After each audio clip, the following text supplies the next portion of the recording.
معزز ناظرین گرامی، آپ دیکھ رہے ہیں ابرار انفو پوائنٹ اور میں ہوں آپ کا میزبان ابرار بھچر۔ میری طرف سے آپ سب دیکھنے اور سننے والوں کو السلام علیکم۔ ناظرین گرامی، اسد اللہ غالب کے بارے میں اگر یہ کہا جائے کہ اردو زبان نے آج تک اس سے بڑا شاعر پیدا نہیں کیا تو غلط نہیں ہوگا، لیکن اردو کا یہ عظیم شاعر دلی کے کوچہ بلی مارا میں کرائے کے مکان میں رہتا تھا۔ شاعر بہت بڑا تھا لیکن آمدنی صفر تھی، تمام تر گزر بسر امداد اور قرض پر تھا۔ آخری مغل بادشاہ بہادر شاہ ظفر تھوڑی بہت مدد کر دیتا تھا، وہ اور اس کی سرکار نہ رہی تو یہ ذمہ داری بھی مختلف نوابوں، مہاجروں اور دوستوں نے اٹھا لی۔ وہ سب مل کر 200-400 روپے بھجوا دیتے تھے اور اس سے غالب ولایتی شراب اور کباب کا بندوبست کر لیا کرتا تھا۔ مزاج کا بادشاہ تھا، لہذا اخراجات شاہی تھے۔ لباس شاندار پہنتا تھا، دسترخوان وسیع تھا اور شراب اور جوئے کا رسیہ بھی تھا۔ چنانچہ پوری زندگی قسم پوسی میں گزری۔ غالب کی زندگی کا کوئی دن ایسا نہیں گزرا جب اس نے کسی سے قرض نہ لیا ہو یا کسی نہ کسی مہاجر نے اس کے دروازے پر دستک نہ دی ہو۔ یہاں تک کہ جب 1857 کے بعد جب دلی فتح ہو گئی، مغل سلطنت ختم ہو گئی اور انگریز سرکار نے لال قلعے پر جھنڈا لہرا دیا تو غالب انگریزوں کا وظیفہ خوار بھی ہو گیا۔ غالب اسی حالت میں 15 فروری 1869 کو وفات پا گیا اور حضرت نظام الدین اولیاء کے مزار کے رستے میں مدفون ہو گیا، لیکن اس کے ذمہ قرض آج بھی واجب الادا ہے۔ آج بھی جب اسد اللہ غالب پر کوئی مضمون یا مکالمہ لکھا جاتا ہے تو اس کے قرضوں کی تفصیل ضرور بیان کی جاتی ہے۔ غالب کی زندگی معاشی اہمیت کی بہت بڑی مثال ہے اور یہ مثال ثابت کرتی ہے کہ پیسہ شاعری اور ادب سے بھی بڑی ضرورت ہوتا ہے، اور یہ اگر غالب کے پاس بھی نہ ہو تو وہ بھی بیچارگی کی مثال بن جاتا ہے۔ اور پاکستان اس وقت مجموعی طور پر غالب کی صورتحال سے گزر رہا ہے۔ ہم من حیث القوم 75 برس سے اسد اللہ غالب جیسی زندگی گزار رہے ہیں، قرض لے کر میں پیتے ہیں اور فاقہ مستی کے تخت نشین ہونے کا انتظار کرتے ہیں۔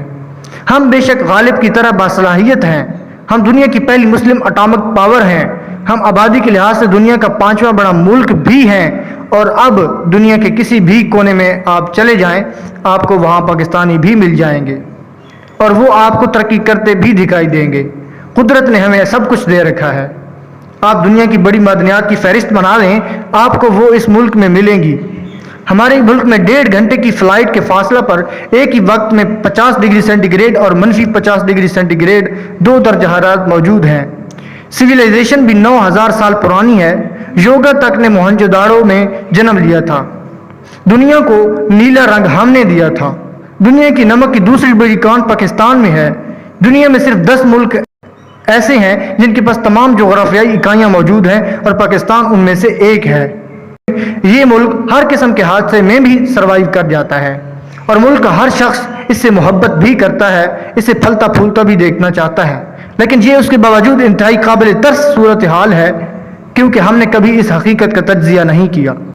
میں اگر 3 لفظوں میں پاکستان کی معیشت کو بیان کروں تو قرض، بیکاری اور قیادت کا فقدان سامنے آئے گا، اور ان تینوں چیزوں نے مل کر اس ملک کو اسد اللہ خان غالب بنا دیا اور ہم تاریخ کے خوفناک ترین بحران کا شکار ہو گئے۔ ناظرین گرامی، آپ آج یہ بات پلے باندھ لیں کہ ہم 2023 میں 2022 کو یاد کریں گے اور ایک لمبی آہ بھر کر یہ کہیں گے کہ واہ 2022 کتنا شاندار سال تھا۔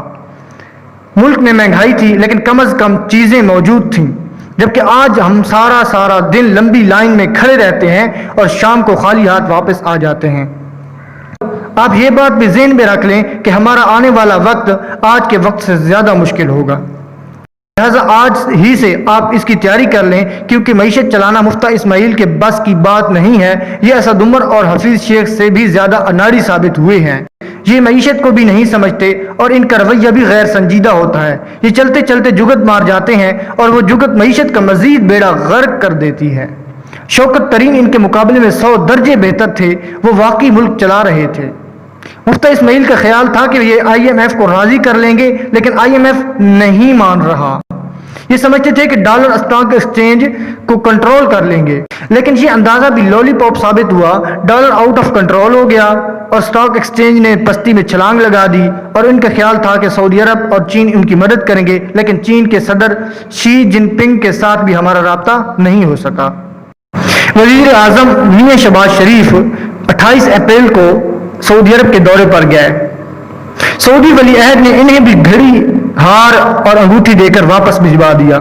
لہذا یہ دورہ بھی ناکام رہا۔ حکومت کو قطر سے بھی توقع تھی۔ نواز شریف کی کوششوں سے قطر نے $3 بلین کی LNG ادھار دینے اور $2 بلین قرض دینے کا وعدہ کیا، مگر یہ وعدہ بھی ایفا نہیں ہوا اور یوں ملک معاشی گرداب میں پھنستا چلا گیا۔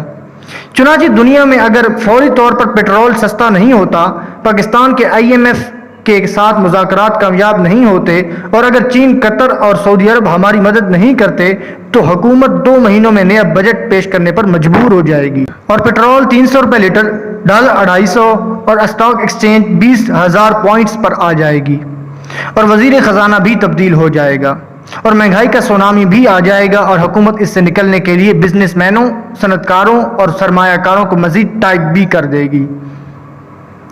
یہ پہلے ہی تنگ ہیں، یہ کام چھوڑ دیں گے اور یوں مہنگائی کے بعد بے روزگاری کا ازدہا بھی گلیوں میں آ جائے گا۔ میں آپ کو ڈرا نہیں رہا، میں آپ کو صرف آنے والے دنوں کے بارے میں مطلع کر رہا ہوں۔ پیارے ساتھیوں، ہم اس صورتحال سے کیسے نکل سکتے ہیں؟ یہ سوال اب بہت عام ہوتا جا رہا ہے۔ آپ سر دست حکومت کو سائڈ پہ رکھیں اور اپنی اپنی زندگیوں کے انفرادی سطح پر ری شیپ کرنا شروع کر دیں۔ پہلی بات یہ یاد رکھیں کہ معیشت بچت اور گزارے کرنے کا نام نہیں ہوتا، یہ آمدنی یعنی ارننگ کا نام ہے۔ لہٰذا آپ فوری طور پر بچت کے موڈ سے نکل کر کمائی کے فیز میں آ جائیں۔ آپ کے خاندان کے کم از کم آدھے افراد کو کمانا چاہیے کہ آپ کے بچے اگر تعلیم حاصل کر رہے ہیں، یہ چھوٹے ہیں تو بھی انہیں کمانا چاہیے۔ یہ فالتو وقت میں کوئی نہ کوئی اسکل سیکھیں اور چند ہزار روپے ہی سے ہی لیکن کچھ نہ کچھ ضرور کمائیں۔ آپ خود بھی وقت ضائع کرنے کی بجائے اپنی آمدنی میں اضافے کا بندوبست کریں۔ دوسرا، آپ بلا وجہ سرمایہ کاری بند کر دیں اور پرائز بانڈز میں پیسے پھنسانے کی بجائے آپ یہ رقم اپنے خاندان کی صحت اور ٹریننگ پر لگائیں تاکہ آپ لوگ مزید کما سکیں۔ نمبر 3، خوراک کا مستقل بندوبست کر لیں۔ آپ کے پاس اگر زمین یا کوئی پلاٹ موجود ہے یا پھر اللہ نے آپ کو لان دے رکھا ہے تو آپ اس میں سے سبزیاں، فروٹ اور اناج کاشت کریں۔ اس سے آپ کا کچن خود مختار ہو جائے گا۔ مرغیاں، بکریاں اور گائے بھی ضرور رکھیں۔ آپ اگر یہ کام اکیلے نہیں کر سکتے تو 3-4 ہمسائے مل کر کر لیں۔ اس سے آپ کا معاشی بوجھ بھی کم ہو جائے گا۔ 4 گاڑیاں بلا وجہ چلانا بند کر دیں۔ اللہ نے آپ کو بہت کچھ دیا ہوگا، آپ 1000 روپے لیٹر بھی خرید سکتے ہوں گے، لیکن آنے والے دنوں میں پیٹرول کی قیمت اتنی اہم نہیں ہوگی جتنا اہم پیٹرول ہوگا۔ ملک میں اگر پیٹرول ہوگا تو ہی آپ خریدیں گے، ورنہ آپ کو بھی لائن میں لگنا پڑے گا۔ چنانچہ آپ پیٹرول کی بچت کو آج سے عادت بنا لیں۔ آپ نفسیاتی پریشر سے بچ جائیں گے۔ بجلی اور پانی کی بچت بھی شروع کر دیں۔ ہم 20 سال پہلے تک AC کے بغیر ٹھیک ٹھاک زندگی گزار رہے تھے، آج ایسا کیوں ممکن نہیں؟ بجلی کی قیمت عنقریب 40 روپے یونٹ تک پہنچ جائے گی۔ آپ اس وقت AC بند کرنے پر مجبور ہو جائیں گے۔ آپ آج سے یہ کام کیوں شروع نہیں کرتے تاکہ آپ کو کل زیادہ تکلیف نہ ہو؟ اور نمبر 5، آپ توانائی اور خوراک کے متبادل نظام کی طرف جائیں۔ سولر پینلز لگائیں، خشک ایندھن کا بندوبست کریں، گھروں کی انسولیشن کرا لیں، دوپہر کو گھر میں آرام کریں تاکہ گرمی اور سردی کم لگے، اور آپ دن میں 3 بار کھانا پکانے کی بجائے صرف 1 بار کھانا پکائیں، اور جب تک یہ مکمل ختم نہیں ہو جاتا آپ چولہا نہ جلائیں۔ ناظرین گرامی، ہم سب بدقسمتی سے اسد اللہ غالب جیسی زندگی گزار رہے ہیں۔ قرض کی شراب پی کر اللہ تعالیٰ سے خوشحالی کی دعائیں کرتے ہیں، اسلاف سے بھرپور زندگی گزارتے ہیں اور امارت کے خواب دیکھتے ہیں۔